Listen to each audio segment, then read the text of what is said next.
Olá, seja bem-vindo mais uma vez nesse dia chamado hoje, neste momento, nesse instante em que nós paramos para ler a palavra, para sermos curados por ela.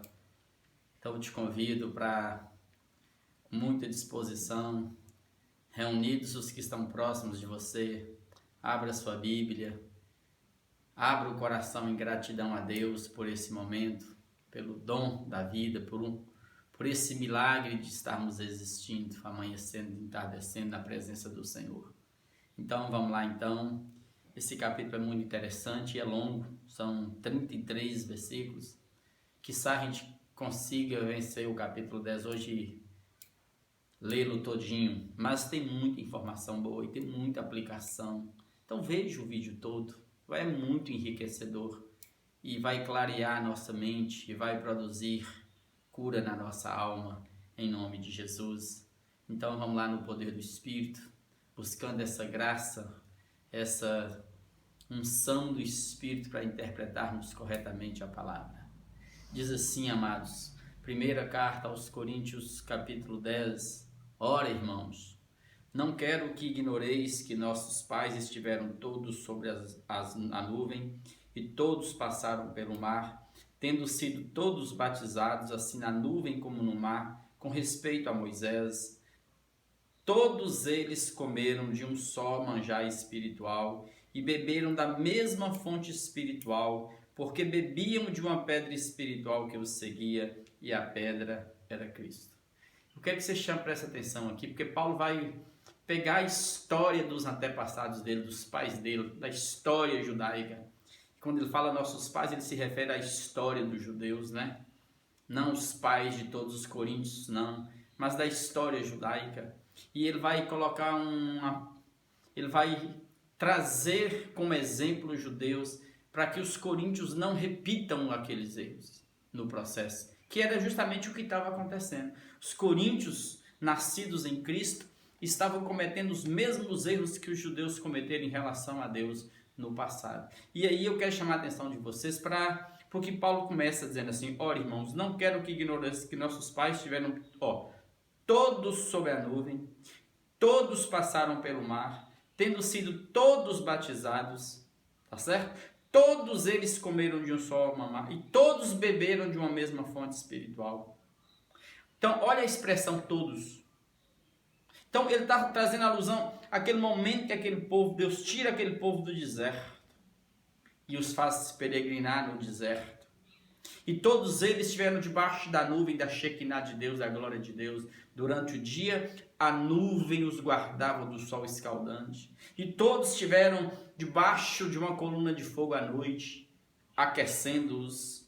Todos eles passaram pelo mar, o mar vermelho, uma forma de batismo que eles passaram ali. Saíram de uma velha vida para uma nova vida, né?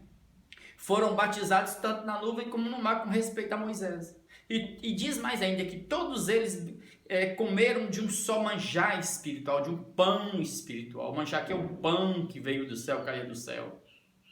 E que eles comiam para fartar. E bebiam daquela água transparente, pura, limpa, que brotava da rocha, refrescante. E todos eles beberam. Aí Paulo vai aplicar que essa água, essa pedra era Cristo, a pedra espiritual que os conduzia. Então, quando Paulo põe aqui que essa pedra era Cristo, todos beberam e comeram, Paulo vai fazer alusão ao Cristo eterno. Ele não está falando do Jesus histórico que nasceu de Maria e viveu 33 anos, não. Jesus histórico é histórico. O Cristo que encarnou ali é eterno. Então o Messias ungido é eterno. Deus esteve sempre com aquele povo no caminho. E a lenda judaica diz, eles sabiam, né, que essa pedra caminhava com eles. Aí Paulo faz a aplicação, como eles tinham essa lenda dessa pedra que os seguia e jorrava água fresca para eles, eles bebiam. Paulo está falando assim, essa pedra era Cristo. Ou seja, Cristo sempre esteve com eles, o anjo do Senhor do passado. Deus sempre conduziu o povo dele. Então, agora olha a aplicação. Todos, amados, experimentaram de Deus, viram os milagres e os poderes de Deus. Todos. Grave essa expressão. Aí verso 5, entretanto, aí Paulo vai aplicar, ó, entretanto Deus não se agradou da maioria deles, razão pela qual ficaram prostrados no deserto. Aí ele vai dizer assim, ora, essas coisas se tornaram exemplos para nós, eu, você hoje, a fim de que não cobicemos as coisas más como eles cobiçaram. Ou seja, aí Paulo faz a aplicação, e a história mostra que daquela geração de milhares e milhares de pessoas que deixaram o Egito, apenas Josué e Caleb entraram na terra prometida. Só porque Josué e Caleb foram salvos? Não. Porque foram 40 anos. No tempo de Jesus, a expectativa de vida era de 40 anos. Nos nossos dias hoje, 73. Então as pessoas morriam muito novas. Então em 40 anos, se olhar bem antes de Jesus, então em 40 anos, você observa que aquela geração que saiu morreram. Muitos pais, muitos já de idade morreram. E a geração que nasceu ali, que veio depois, não guardaram os mesmos conhecimentos. Porque as escolas morreram e a geração que foi surgindo não serviram a Deus da mesma forma. É o que está acontecendo hoje. Então Paulo assim, ó, e Deus não se agradou, por isso eles ficaram prostrados no deserto. E por que eles ficaram prostrados no deserto e não entraram na terra prometida? E não possuíram a terra para a qual Deus diz para eles, vocês possuirão a terra prometida. Muitos deles, porque eles cobiçaram. Cobiça, mas nasce do coração. É o pecado que engravida o ser humano e jorra para fora. Olha, ó. Idolatria, verso 7. Não vos façais, pois, irmãos coríntios, idólatras, como alguns deles. Construíram deuses para si, bezerros de ouro, adoraram o Deus dos Moabitas, você vê que Baal Peor. E Corinto estava cercado de deuses, de ídolos. E Paulo falou, não faça isso, não faça como eles. Vocês já estão livres em Cristo, então siga a Cristo e desfaça desse caldo sociocultural e espiritual que vocês herdaram. Desfaça de tudo isso, como está escrito, verso 7 ainda. O povo se assentou para comer e beber e levantou-se para divertir-se. E não pratiquemos imoralidade como alguns deles o fizeram e caíram num só dia 23 mil. A tradição judaica diz que foram 24, a Septuaginta e os textos hebraicos, aproximadamente 24 mil pessoas. Por quê? Porque eles só fizeram um bezerro de ouro e adoraram? Não, amados. É porque eles, além da adoração aos ídolos, aquilo era feito com imoralidade sexual. Eles adoraram o Deus dos Moabitas, Baal Peor.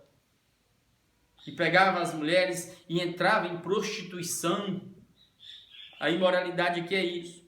Então por que Paulo está dizendo isso? Porque era o que estava acontecendo naquele instante. O auge era Deus Afrodite. As mais de 1000 prostitutas lá de cima desciam até na cidade e buscavam os homens para prática sexual, para promover a fertilidade, o Deus cultuar a fertilidade. E isso estava acontecendo com a igreja. Teve irmãos que não estavam sabendo discernir a liberdade que eles tinham em Cristo. Em função dessa escusa da liberdade, eles estavam transitando entre os dois lugares, os dois ambientes, perderam a noção do Evangelho. Paulo fala, vai acontecer com vocês também, cuidado. Aí diz verso 9, não ponhamos o Senhor à prova, como alguns deles já fizeram e pereceram pela mordidura das serpentes. Ou seja, não dá para lutar contra Deus, amados. Se você crê em Jesus, viva Jesus. Não dá para ficar dividido, não fica lutando dessa briga que a gente nunca ganha. A carne da gente sempre prende para o mal. Então não faça como eles tentaram a Deus ali, reclamando de Moisés, de Arão, de Miriam. E veio a peste, a praga chegou, a mordidura, serpentes, morriam gente. Está lá em Números, lê lá em Números 16, por aí, você acha lá. Nem murmureis como alguns deles murmuravam e foram destruídos pelo exterminador. Aí ele faz a alusão ao anjo exterminador. Tanto em Êxodo quanto em Samuel faz essa memória. Por quê? Porque a vida não era cheia de gratidão. Recebia o maná do céu, a água da rocha, ainda murmurava e reclamava, querendo retroceder para o velho mundo, para a velha vida do Egito, de escravidão, das cebolas do Egito. Amados, não dá para murmurar. Uma alma que murmura, ninguém suporta ficar perto. Larga a murmuração de lado. Se você ficar perto de uma pessoa que murmura, logo você adoece como essa pessoa. Aquilo é raiz que vai brotando e vai disseminando, destruindo tudo. Abra sua vida em gratidão, em contentamento diante de Deus e agradeça a Deus por esse momento. Ao invés de você ficar reclamando que está faltando dinheiro, que a loja não está abrindo, que o mercado não está abrindo, que você não está vendendo, que você não está... Agradeça a Deus por esse momento. Nesse momento nós estamos tendo a oportunidade de sermos confrontados, de sermos melhorados. Esse momento de crise na terra é um momento de reflexão, para me entender que nem só de pão vive o homem, para me entender que a vida nossa está errada sim, uma alma vale mais que o mundo inteiro, para você entender assim que o estilo de vida humano nosso estava ruim, destruindo o meio ambiente, destruindo tudo ao redor. E se nós continuarmos assim, sem retroceder, sem voltarmos atrás, meditando e melhorando o coração, não vai ser só uma peste não, serão muitas daqui para frente. Então, agradeça a Deus pela oportunidade de estarmos sendo provados, melhorados, trabalhados. Observe que na terra, nesse instante, até a prostituição diminuiu. Então, aprenda a agradecer a Deus.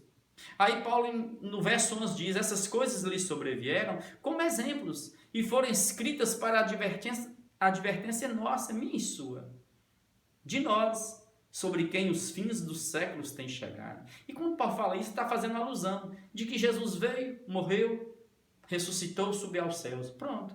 Nós já estamos vivendo os últimos dias, amados. E de lá para cá são quase 2000 anos de história. E se eu olhar para o tempo chamado hoje, agora, nunca foi iminente, tão iminente a volta de Jesus. Então, agora pega tudo isso como exemplo e conserta, apruma a sua vida. Renova seu ser. Tira o rancor, mágoas, iras, ódios, amarguras, murmurações. Tira de dentro do seu ser, do seu coração. Coração não é lugar de colocar lixo. Aquele, pois, que pensa estar em pé, veja que não caia. Então você que acha que é o bonzão, que sua empresa é tal, que você está perdendo, cuidado. Você que está dentro da igreja achando que é o rico, é o poderoso, humilhando o pobre, você que está isso, cuidado.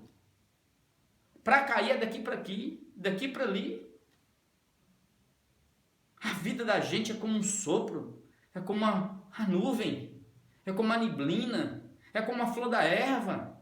Passa rapidamente, murcha, seca, desaparece. Então, não fica nessa ânsia, reclamando de todo. Não, vai para o joelho e fala, Deus, obrigado por esse momento. E não atraia juízo sobre sua vida, por favor. Aquele que está em pé, cuide-se para que não caia. Não faça como os judeus. A igreja de Corinto estava na iminência de ruir, de tanta meninice e criancice ali dentro. Por quê? Porque eles trouxeram a cidade para dentro deles. Ou seja, a igreja era um extrato da cidade. A cidade era dividida entre rico e pobre, lá da igreja estava do mesmo jeito. A cidade tinha sábios, fortes e fracos, dentro da igreja do mesmo jeito. Lá na cidade tinha diferença entre os sábios do mundo e os não sábios do mundo, a igreja do mesmo jeito. Os deuses de lá estavam invadindo a igreja do mesmo jeito. Então, Paulo, eles não entenderam que em Cristo é uma nova vida. Somos iguais. É isso que Paulo está pedindo. Não vos sobreveio tentação que não fosse humana. Bendita tentação, amados, que nos faz pensar e refletir, que nos faz resistir ao mal. Jesus foi tentado, todos somos tentados, a tentação em si não é nada. Não ceda a ela. E aí? Por isso que no Pai Nosso a gente fala, não nos deixe cair em tentação, mas livra-nos do mal. Mas Deus é fiel, amados. Porque não é Deus que prova a gente, que tenta a gente, não. Deus a ninguém tenta. Eu sou tentado pelo meu olhar cobiçoso, a minha carne, meus apetites. Então não deixe isso acontecer, não.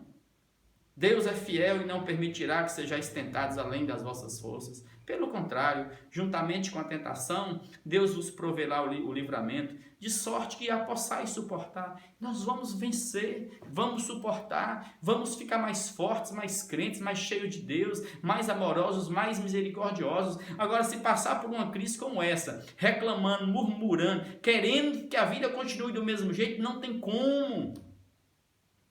A vida mudou na terra. E se a vida não mudar na terra, pode ter certeza, não vai ser mais uma, duas, não serão muitas pestes na terra e pandemias. Nós precisamos voltar ao início. Amados, é assim que é. Porquanto, verso 14, meus amados irmãos, portanto, meus amados irmãos, fugir da idolatria. Da idolatria ao dinheiro, ao cônjuge, ao filho, à filha, à inteligência, à sabedoria. Tem gente que cultua a sabedoria, cultua a sua força, seu poder, sua inteligência. Tem gente que cultua tudo. A avareza, não, fuja da idolatria. Fuja desse encanto dos deuses de Corinto, dos gregos, dos romanos. Fuja dessa loucura dos deuses, porque não são deuses. Por trás desses deuses, quem está aproveitando é Satanás, os demônios. Eles usam esses supostos deuses para escravizar mentes e corações no medo, na loucura, na paranoia do mundo. Não, fuja da idolatria. Fala o verso 15, como há criteriosos. Ou seja, você tem que ter um critério. O critério é Jesus. Jesus é o critério por qual eu julgo todas as coisas. Então, ele diz no verso 15, julgai vós mesmos o que digo. Não é julgar a alma de Paulo, o que Paulo está dizendo. Julga o que ele está dizendo. Será que faz sentido? Aí, se você for julgar conforme Jesus, vai falar assim, Paulo está certo. Eu vou dar ouvidos, eu vou imitar Paulo, porque Paulo está imitando Jesus. Verso 16, porventura, e Paulo vai aplicar mais uma vez, olha o que eu vou falar. Porventura, o cálice da bênção que abençoamos não é a comunhão do sangue de Cristo? Quando ele se refere à palavra cálice da bênção, é porque na tradição judaica era a terceira taça que eles bebiam. Era na terceira taça que eles bebiam e abençoavam. E como Jesus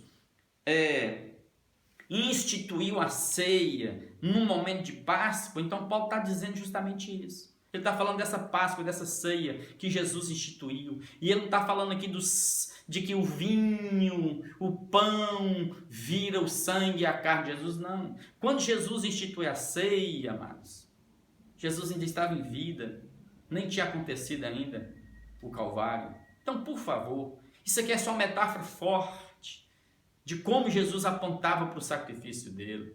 Olha, então não é a comunhão do sangue de Jesus. Todos nós estamos debaixo do sangue de Jesus. Então, não existe forte, fraco, rico, bonito, feio, preto e branco, direita e de esquerda. Não, amados. Para com isso, somos um, ele está dizendo. O pão que partimos não é a comunhão do corpo de Cristo, sim, é a igreja de Cristo. Eu não posso, então, deixar que a nossa comunidade aqui reunida, seja lá naquela rua principal que descia do centro da cidade e ia para o porto, ou seja, em uma loja, em um armazém, em uma loja que tinha no centro da cidade, ou nesse armazém que eu estou falando, mas a igreja ficava assim nas casas, em armazéns, em lojas, de 30 metros quadrados nesse tempo, os comerciantes que tinham de dinheiro, ali tinha a loja, ali era a própria casa, e eles cediam para as reuniões. Eu não posso fazer que essa reunião nossa se torne o espírito de Corinto, de tanta embriaguez, de tanta loucura maligna e espiritual. É o que está acontecendo com a igreja cristã do nosso tempo. A igreja cristã do nosso tempo é um extrato do Brasil. Um extremismo de direita e esquerda. É um trem assim, é rico e pobre. Acabou a comunhão, a unidade em torno de Cristo. Até o evangelho está sendo jogado pelo ralo. O poder, o dinheiro, a prosperidade está tomando conta. É o homem que está sendo endeusado, é o líder tal, não é mais Jesus, acabou tudo. Então ou a gente para e conserta ou já era, só vai piorando. Verso 17, porque nós, Paulo está falando, embora sejamos muitos irmãos, seja aqui, seja ali, somos unicamente um pão que é Jesus, o manjar que desceu dos céus, um só corpo, a igreja dele, porque todos participamos do único pão que é Jesus. E bebemos do cálice que representa o sangue dele. É a unidade da igreja em torno de Jesus. Por favor, não brinque com isso não. Nós vamos continuar falando sobre isso ainda aqui agora. Aí, ó, e é onde eu disse anteriormente. Não use essa liberdade sua para libertinagem, para transitar entre os dois mundos. O mundo de Jesus e o mundo dos demônios. Achar que é a mesma coisa, não. Tem uma ruptura. Você foi liberto do império das trevas para o reino de Jesus. Não dá mais para transitar aqui. Não dá mais para fazer isso. Considerai o Israel segundo a carne. Considerai a história dos judeus, o Israel segundo a carne. Não é certo que aqueles que se alimentam dos sacrifícios são participantes do altar? Sim, são participantes do altar. Que digo, pois? Paulo falando que o sacrificado, o animal, ao ídolo é alguma coisa? Não. A carne sacrificada, o alimento sacrificado ao ídolo não é nada. Porque aquilo você come e vai para o lugar escuso. Não é nada. Ou que o próprio ídolo, Deus, Apolo, Afrodite, que é a mesma deusa Vênus do Romanos, que é a mesma deusa Ísis dos egípcios, entendeu? Que é o mesmo Deus, aquela Astarteia, né? Lá dos Sidônios, da Fenícia. Eles são alguma coisa? Não, nós já sabemos que não são nada. Paulo vai afirmar que não. Ou que o próprio ídolo tem algum valor? Não, não tem valor nenhum.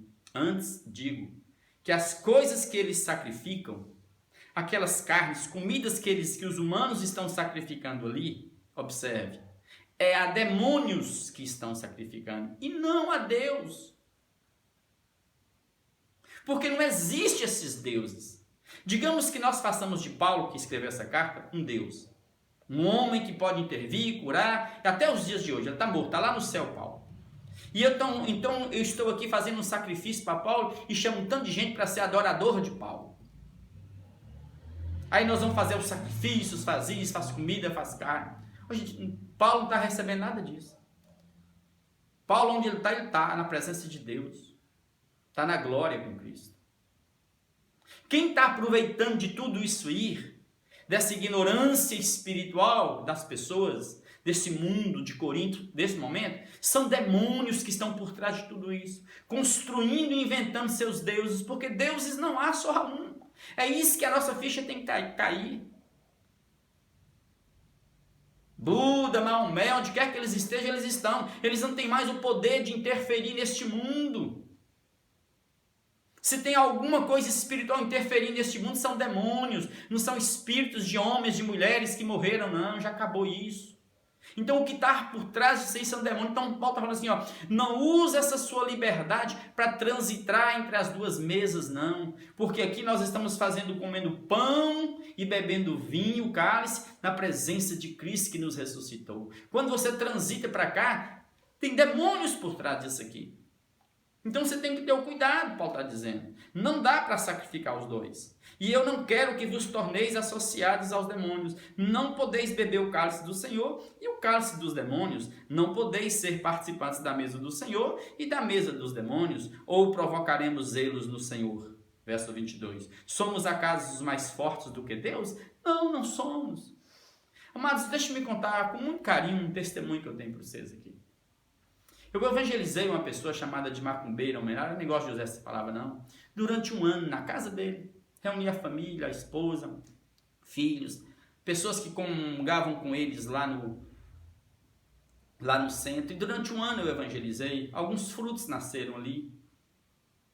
Essa pessoa era muito amiga minha, conversávamos, batíamos papo, visitou-nos como igreja umas 2 vezes. E certa vez ela me perguntou, por que nós visitamos vocês, suas igrejas, e vocês não nos visitam? Aí eu disse para ele, você já me convidou para vir aqui no seu centro alguma vez? Ele, não, falei, o dia que você me convidar eu venho. Nunca fui porque ele nunca me convidou, amados. Uma coisa, amados, é você estar aberto para ir e manter as portas. Outra coisa é você ir lá espontaneamente e falar assim, não tem problema não, eu posso servir a Deus aqui, agora eu vou servir ali, o Exu tal. Não dá, amados.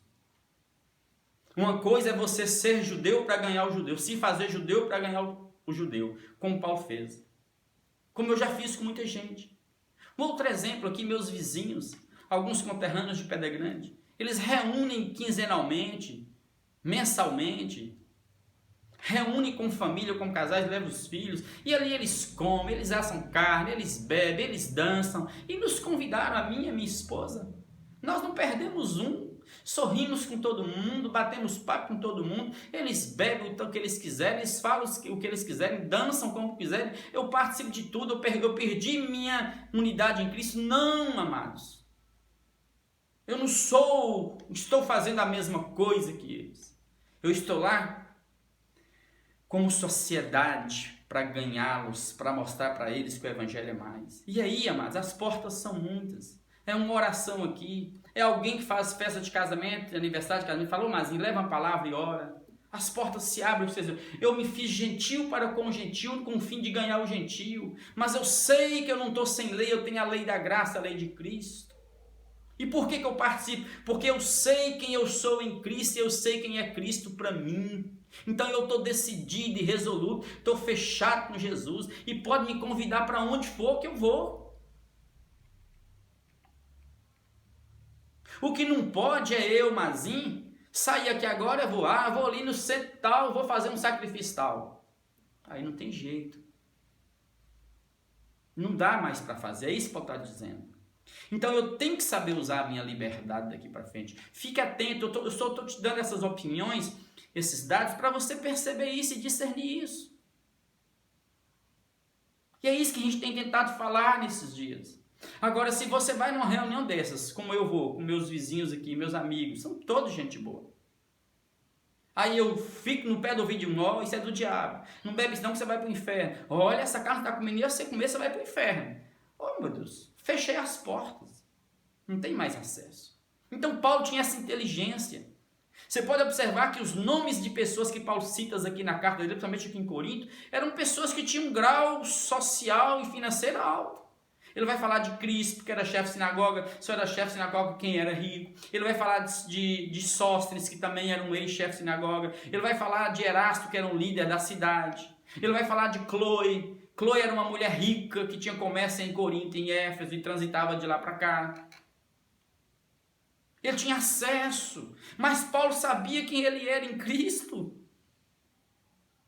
Então, por favor, amados, nós somos livres para tudo. Aí, ó, verso 23, de novo ele volta a falar o mesmo texto de Coríntios 6,12 aqui, nós lemos anteriormente, ó. Todas as coisas são lícitas, amados. Tudo me é lícito, eu posso comer e beber o que eu quiser, usar o que eu quiser.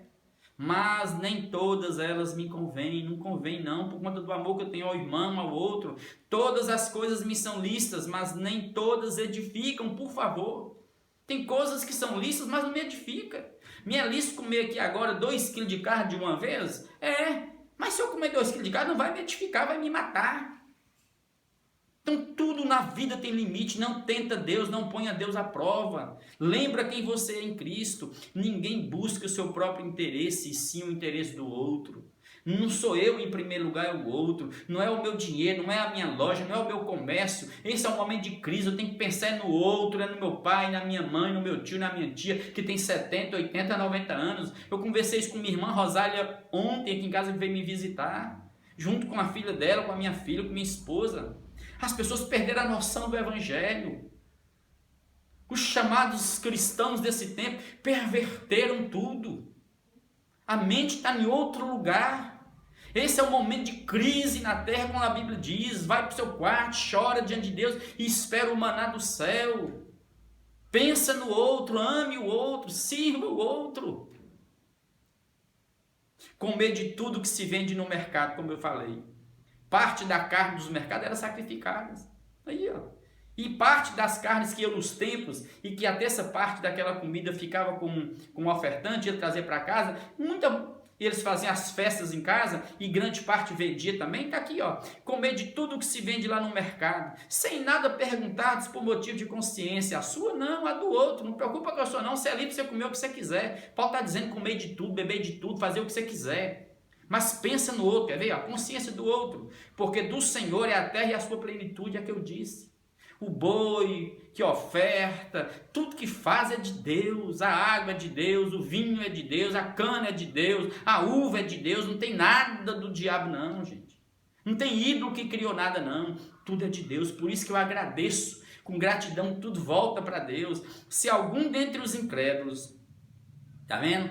Os incrédulos de fora, vos convidar e quiser dizer na casa deles, vai comer de tudo o que for posto diante de vocês, vai lá e coma, participa dessas festas públicas que eles faziam nesse tempo, as festas públicas, vai lá e coma de tudo, sem nada perguntar, por motivo de consciência. A minha, que fui? Não. A do outro. Qual é o outro? Você vai saber aqui agora, quer ver? Ó?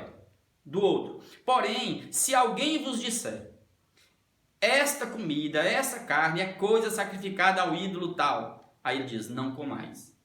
Eu não vou comer por mim, por causa da minha consciência? Não, por causa daquele que vos advertiu e por causa da consciência de quem? A minha? Não, a do outro. Ainda que o cara incrédulo fala, mas essa carne foi sacrificada a Satanás, eu vou lá e como. Vai me fazer mal? Não. Mas a consciência dele que me mostrou, não, ele não tem consciência de Jesus, ele é incrédulo. Mas é público. Tem irmãos aqui mais fracos, que não tem esse entendimento, que está me vendo comer. Ele me vê comer, ele fala, mas eu vou comer. No que ele come, ele cai, ele perece. Como eu disse anteriormente, porque ele pecou? Não, porque ele estava familiarizado com aquele Deus e ele achou, ele fica começando a tremer, eu comi, vai me fazer mal. Aí dá um derrame nele de substâncias químicas e vem tremer, vem febre, vem dor de barriga, vem acidente, ele fala, tudo foi porque eu fiz aquilo. Então pronto. Então eu vou pensar no outro, não é comigo. Eu deixo de comer quando me falam que é, não por conta de mim, mas por conta do outro. Aí, ó. Ele diz assim, ó, consciência digo, verso 29, não a tua propriamente, mas a consciência do outro. Pois por que há de ser julgada a minha liberdade pela consciência alheia? De forma nenhuma, não pode, eu sou livre. Se eu participo com ações de graça, tá vendo? Com gratidão, por que hei de ser vituperado por causa daquilo porque dou graça? Tá vendo? Gente, não foi uma, duas vezes não que eu estava expulsando demônio. Os demônios manifestavam, falavam assim, quando a gente chegava e manifestava, a gente orava e manifestava, os bichos falavam assim, os demônios falavam assim, esse desgraçado, esse branquelo velho, as velas lá não ficam uma acesa, a gente acende as velas para ele, nenhuma acende, apaga tudo. Quantas vezes eles fizeram trabalhos contra a minha vida, tentando destruir a minha casa, os meus filhos, estão em pé até os dias de hoje, não temo nada. Eu sei quem me habita. Quem me habita é mais forte do que o mundo, do que os demônios, do que tudo. Maior é o que está em mim do que aquilo que está lá fora. Então Paulo vai dizer isso, eu quero que você ganhe, não é essa jactância não, é essa confiança, essa consciência em Cristo e acabe os seus medos de uma vez para sempre. Olha aqui, ó.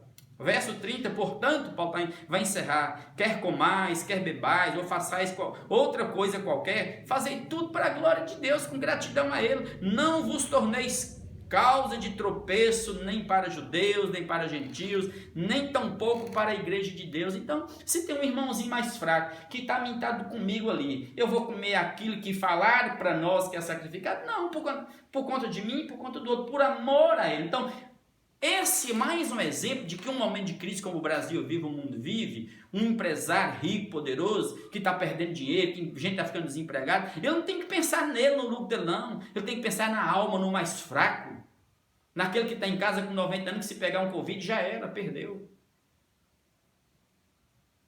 É isso que eu quero dizer. O Evangelho tem que ser a nossa marca nesse instante, e tem que haver equilíbrio, e lembrem, não tem como todo mundo ganhar não, todos estão perdendo.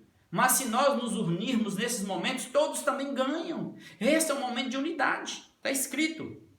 Assim como também eu procuro em tudo ser agradável a todos, não buscando o meu próprio interesse, mas o de muitos, para que todos sejam salvos. É o que está acontecendo. Então imagine quantas vidas estão sendo ganhas por nosso intermédio. Porque a gente não fechou o coração, a gente tem liberdade de vir. Aí Paulo encerra o capítulo 11, iniciando o capítulo 11, sede meus imitadores, como também eu sou de Cristo. Então Paulo está dizendo, me imite, porque eu estou imitando a Cristo. Se vocês me imitarem, vocês estarão imitando a Cristo. Vocês não viram Cristo, mas eu vi. Vocês não viram o viver de Jesus. Eu tenho noção de todo o viver de Jesus, porque Ele se revelou a mim. Eu te convido para nós orarmos nesse instante, em nome de Jesus. E eu sou grato a Deus, porque Deus tem nos libertado. Porque em tempo passado nós já fizemos tanta besteira, amados. Mas tudo que nós fizemos no passado, como besteira, era ignorância nossa. Mas à medida que o Evangelho vai sendo luz para nós e vai iluminando a gente vai deixando a meninice de lado.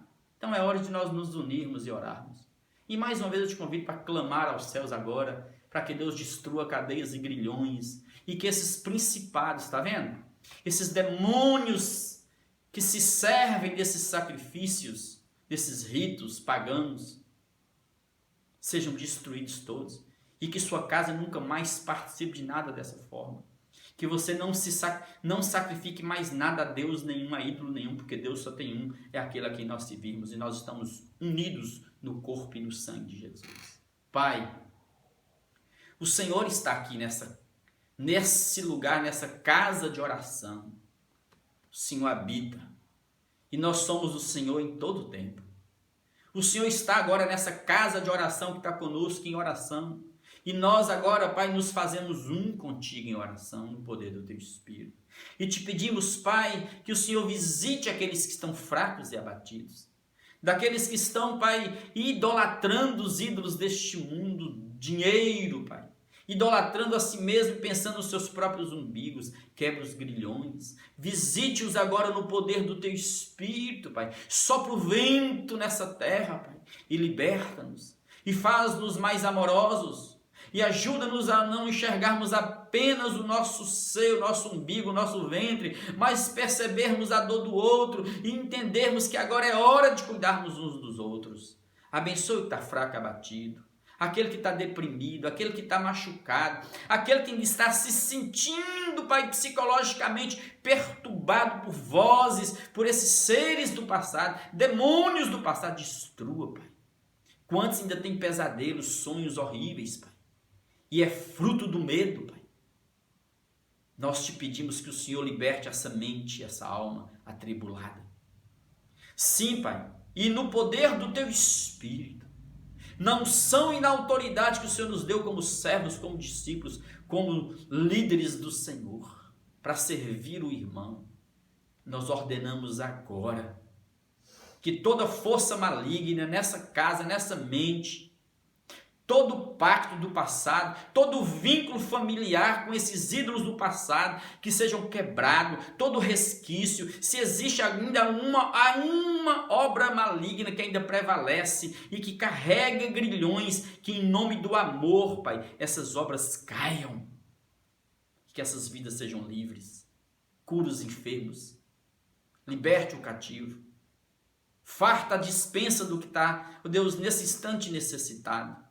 E nos ensine a ir em direção a eles. Obrigado por todos que têm contribuído, Pai. É assim que nós oramos gratos por tudo, Pai. Em nome de Jesus, para a glória de Jesus. Amém, amém e amém. Não dá para desligar aqui, não. Vou ter que cortar o final.